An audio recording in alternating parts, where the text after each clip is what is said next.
A gente vai começar nessa primeira questãozinha aqui, né, o Enem de 2015, que é uma questão que fala sobre as altas temperaturas de combustão e o atrito entre suas peças móveis, né? Que fala que são alguns dos fatores que provocam o aquecimento dos motores a combustão interna. E ele diz o seguinte, ó, para evitar o superaquecimento e consequentes danos a esses motores, foram desenvolvidos os seguintes sistemas de refrigeração. Foram desenvolvidos, desculpa, os atuais sistemas de refrigeração, né? Em que um fluido arrefecedor com propriedades especiais circula pelo interior do motor, absorvendo o calor, que ao passar pelo radiador é transferido para a atmosfera. Então, para evitar esse superaquecimento, eles usam esse líquido aí, esse fluido, para manter a temperatura do motor na temperatura adequada, né? E, e aí ele pergunta, ele fala o seguinte, ó, a pergunta que ele faz é a seguinte, qual propriedade o fluido arrefecedor deve possuir para cumprir o seu objetivo com maior eficiência? Bem, vamos pensar um pouquinho, o que que a gente está querendo, o que que ele quer nessa questão aí? Ele quer que esse fluido, ele circule pelo motor, né?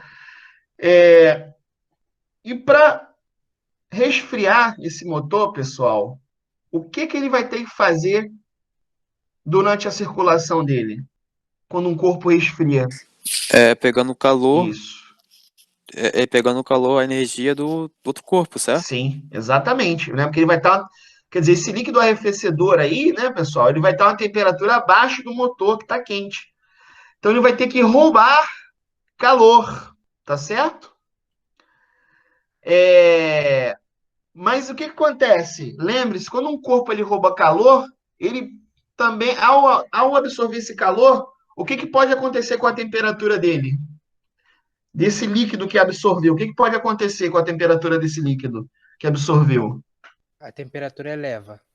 Exato, a temperatura vai elevar, tá certo? Ou seja, quando esse líquido arrefecedor circular no motor, ele vai roubar calor desse motor exatamente para resfriar ele, mas ao mesmo tempo que ele rouba calor, esse líquido ele tende a aumentar a sua temperatura.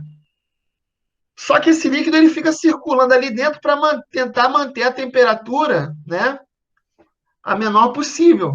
Então você quer um fluido que ao absorver o calor, a temperatura dele não mude muito. Você quer que aconteça isso, tá certo? Se você pegar um líquido em que a propriedade dele seja que, ao absorver qualquer quantidadezinha de calor, a temperatura dele já se eleve, isso não seria uma boa para o objetivo do problema. Você quer que esse líquido absorva calor e, ao mesmo tempo, a temperatura dele não se eleve muito, né? Tá certo? Então, esse é o objetivo desse fluido, pessoal. E aí, pessoal, para a gente poder descobrir a propriedade, uh, qual propriedade esse líquido tem que possuir para ter a maior eficiência é o quê? Manter a temperatura desse motor baixa. Você não quer que ele aqueça. Então vai ter que ser isso, vai ter que ser um líquido que absorva calor sem alterar muito a sua temperatura. E isso, pessoal, só para relembrar para vocês, né? Isso só para relembrar e vai estar associado com a resposta da questão. Isso está associado com calor específico, né, das substâncias ou dos materiais, tá certo? O calor específico, só relembrando para vocês, né, se a gente olhar aqui, ó, lá no segundo período vocês estudam, né? O calor específico tem a unidade, por exemplo, a unidade típica de calor específico é a caloria por grama por grau Celsius, né? É a quantidade. Qual é o significado físico disso aqui, né? Do calor específico? É a quantidade de calor, tá certo? Que uma unidade de massa desse corpo tem que absorver, 1 grama, no caso, para que esse 1 grama de massa sofra uma variação de 1 grau Celsius, né? Então, por exemplo, o calor específico da água, para que 1 grama de água, né? 1 grama de água eleve a sua temperatura de 1 grau Celsius, ele tem que absorver 1 caloria, né? E, por sua vez, outros aqui, que vocês estão vendo na tabela, tem uns calores específicos menores. Por exemplo, a prata e o ouro, vamos dizer assim, é 100 vezes, da ordem de 100 vezes menor do que o da água. Ou seja, a prata e o ouro, eles alteram a sua temperatura. Se você pega a mesma quantidade de prata, ouro e água, por exemplo, e fornece a mesma quantidade de calor para eles, a prata e o ouro, a prata dos três é o que vai aumentar a sua temperatura com mais facilidade.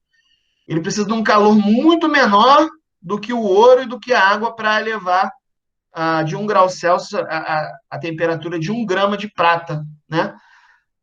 Na verdade, desculpa, o ouro é menor, né? O ouro tem mais facilidade, porque o ouro é o menor de todos. Aqui não está totalmente em ordem decrescente, né? O ouro, ele é o que tem o menor calor específico.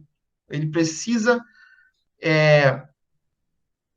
de menos calor para aumentar a temperatura de 1 grama de ouro de 1 grau Celsius, né? Ele facilmente, qualquer calor, ou seja, resumindo para vocês, né, pessoal, qualquer calor que o ouro receber, aí vai ser muito fácil dele elevar a temperatura dessa quantidade de ouro aí, de 1 grau Celsius, por exemplo. Vai ser muito fácil elevar a temperatura.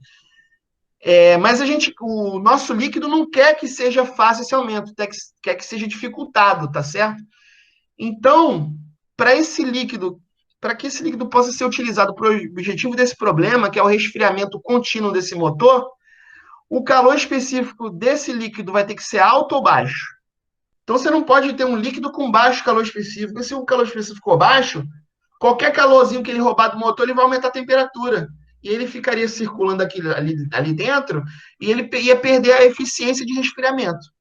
Então, a resposta desse problema vai ser o quê, pessoal? Já vai Letra A, ser, alto calor específico. né? Quanto maior o calor específico de uma substância, mais ela consegue trocar calor sem mudar a sua temperatura, né, pessoal? É isso que a gente quer nesse problema. Então, resposta, letra A. Tá certo?